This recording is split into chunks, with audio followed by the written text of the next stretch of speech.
Hey, Hey, thanks for the opportunity. So my question is about my niece. okay.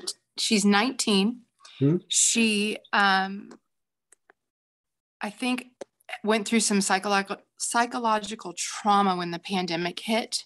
It was her, end of her junior year of high school. It's a big time Oh, for her. She's right. a Yeah. Yeah, and then it Okay. lasted through senior year. The whole thing just put her into heightened anxiety and major depression. Um, and she worked her way through it, had some therapy, started some anti-anxiety medications, worked her way through it, went to college that August, and in September her dad died. Trauma upon trauma. Yeah. And now she's wondering if she has ADD because she finds it really hard to focus. It's just an absolute strain to focus. I think Yeah. She it's just stressed. trauma Yeah. induced. Trauma and stress. Like it's, Yeah. that can produce ADD. But, Yeah. but I mean, I think if you unwind some of that stuff, the ADD will go away. Any like if you think about it, you're in fight flight, how can you sit and cognitively process pieces of information or be present in conversations? Yeah. Because you're looking to fight or run or you're freezing or it's um and if you look at that, there's physiological reasons why we get anxiety, but there's also psychological reasons. A majority of the time it's usually physical, like it's a lot of times it's like just physiology, like just something's off, something's not functioning right or something. But here you could say, um, she was plugging along in school, doing what everybody expects to do in high school. And you're like, okay, I have my junior year, my senior year. I've done all the grade schools and the freshman and sophomore, and now I get to reap the benefit of being a junior and senior, and then all of that was taken away. And then the father passing. And one of the sources of psychological anxiety is um, unpredictable future, or trying to control the future, like feeling out of control or trying to predict it so that trying to avoid it happening again and again and again. And so that's a very real thing, especially over this last like 3 years. It's crazy for everybody, like Yeah. in a situation like that. She's young, she's still developing the skill set on how to handle that. um, uh, and it's like a kind of a key time in life that, and then a parent who's also a very significant part of her life. Yeah. So is she outgoing or very introverted? Like, give me an idea of her personality. It's kind of strange. She can be completely extroverted in the right situations. Like she was a Okay. cheerleader, a star Sure, cheerleader. She sure, she sure. was a competitive dancer. But um the kid can be painfully shy. If she walked into a room full of strangers, you see that introvert. She's not going to say a word. Okay. But around her friends, around family, she is the life of the party. She's always on. She's hilarious. So I have a couple of like weird questions. Does she have like lots of little injuries? Lots of little injuries. Like, Look, like, oh, maybe twisted an ankle or pulled a hamstring or, I wrenched my back or, stuff like that. uh, no, she can be kind of accident prone. Like I dropped my curling iron on my leg and now I burned myself. you know, Okay.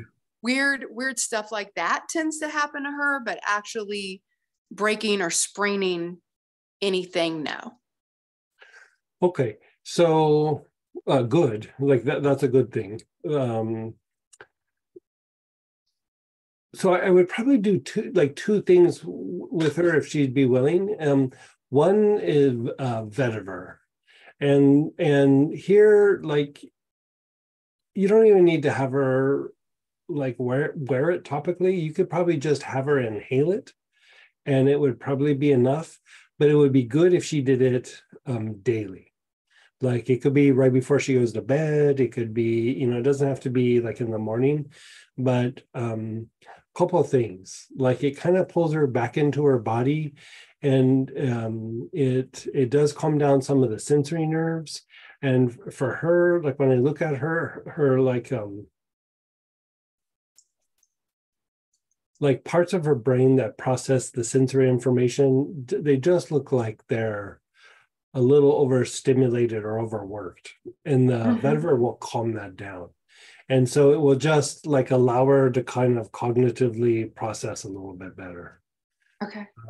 A lot of times I would use sage for helping with that as well, but in her particular case, I don't think, because a lot of times how that happens is the sensory nerves are just way overstimulated, and it just keeps sending too much information to the brain, and then they all get overwhelmed.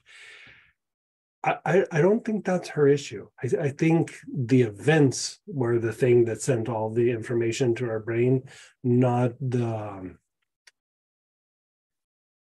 body being overstimulated.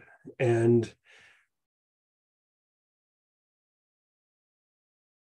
I would probably do something like helichrysum, or you could even keep it like simpler and do like marjoram, but I think helichrysum is probably going to be the ticket. Okay. Where it helps to reduce, it helps to release the trauma, right? And it helps to move past the traumatic event, and it decreases tension in the spine. And a lot of times, when there's been a significant trauma, the spine will tighten up, because like how we communicate with the environment is we receive information, energetic information, like sensory information, whatever it is. It comes through the body, it hits the spinal cord, goes up to the brain, it gets processed, comes back down, and then kind of emanates out, right? And when something big or bad happens, the body tries to cut down that pathway. Like, I'm only going to allow so much to come in because it hurts. It's something painful to be processed. And then as it comes out, I'm only going to, express so much because we've already gone on lockdown, you could say. And I think that's her issue. Like, given what you've just described, it will definitely help her feel better. I don't know that it will resolve all of it, but it will probably resolve, just those two things will probably resolve a significant amount of her issues. And the helichrysum is inhale it as well? She can inhale it at the same, like, go back and forth, and you don't even have to have her follow a pattern. She can just inhale and then, switch them. The helichrysum, if she would be open to it, like a couple drops on the wrist or a little bit on the chest. It doesn't have to be during the day where friends smell it or something. She could just put it on and go to bed, and then, let it do what it's going to do in the nighttime.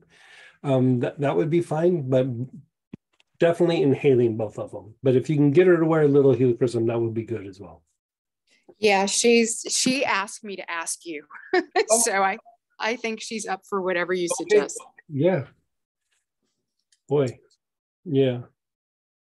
So see how that treats her, and then after like 2-3 days or something, or a week, let's check in with her again and see how it is. And a lot of times we have to keep fine tuning it, and sometimes it's not that we try some different oil, but we maybe apply it in a little bit different way, or have her do a little bit of a pattern.